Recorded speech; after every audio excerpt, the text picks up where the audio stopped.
सरदार अरशद साहब ने आए ने साहिवाल हैं ते मैकडोनल्ड बैठे ने आइसक्रीम खाते ने भाईजान। टेस्ट ठीक है तुहाडा?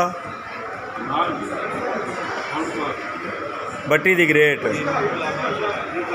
2 किलो मुर्गा खा के आइसक्रीम की डोई सेकता पाया है जनाब। डॉक्टर साहब है ना मैकडोनल्ड के हिसाब नाल क्लीन शेव ते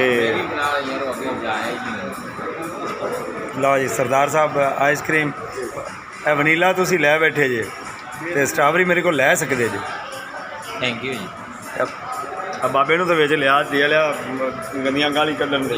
ये हैं मास्टर जफर इकबाल अदीम, हमारे सर, हमारे बॉस, हमारी जिंद, हमारी जान, इलाके की शान जनाब जफर इकबाल अदीम साहब आइसक्रीम खाते हुए उनके साथ बैठे हैं जनाब सरदार मोहम्मद अरशद साहब माशाल्लाह।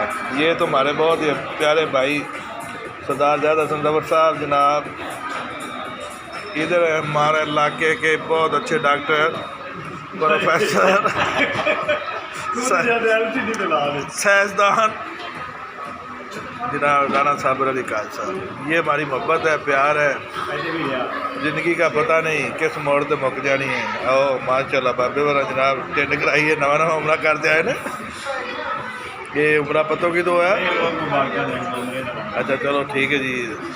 हाँ जी वैसे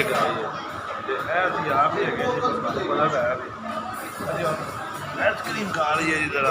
हेलो जी थैंक यू।